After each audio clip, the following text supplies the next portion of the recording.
আমাদের ছোট্ট চ্যানেলে সকলকে স্বাগতম জানাচ্ছি। আশা করি সকলে ভালো আছেন।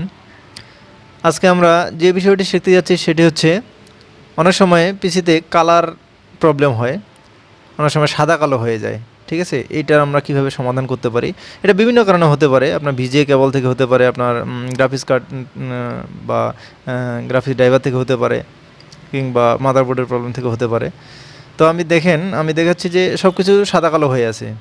এখানে দেখেন বিভিন্ন কালার শো করার কথা। ঠিক আছে, এখানে বিভিন্ন কালার শো করবে, এখানে বিভিন্ন কালার থাকে। আপনি এই যে কালার্স থেকে গিয়েও নিচের দিকে দেখেন, এখানে বিভিন্ন কালার থাকে, কিন্তু আমার সব কালার চলে গেছে, শুধু সাদা কালো দেখাচ্ছে। ঠিক আছে, তো এই প্রবলেমটা আমরা কিভাবে সলভ করব।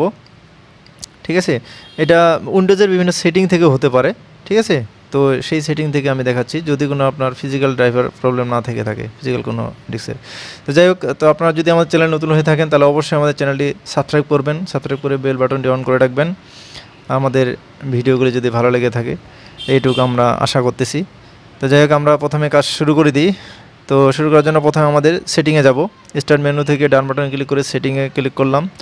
করার পরে আমরা এই যে দেখেন ইজি অফ অ্যাক্সেস, ঠিক আছে, ইএসি অফ অ্যাক্সেস, ঠিক আছে, ইজি অফ অ্যাক্সেস এটাতে যাব। যাওয়ার পরে বাম দিকে দেখেন কালার ফিল্টার নামে একটা অপশন আছে।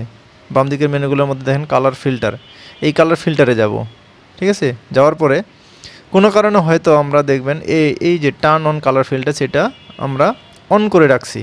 ঠিক আছে, হয়তো ভুল করে বা যে কেউ করতে পারে। পরে আমরা দেখি যে কালার চলে যায়।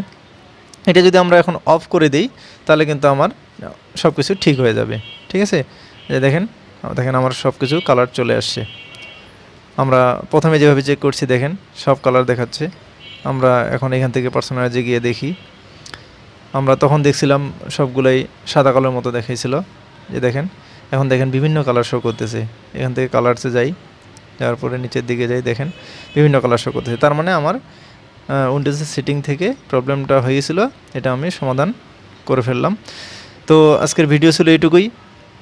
আশা করি আমাদের ভিডিও ভালো লেগেছে। যদি ভালো লেগে থাকে তো অবশ্যই একটি লাইক করবেন, একটু কমেন্ট করবেন, ভালো মন্দ যেটাই হোক না কেন।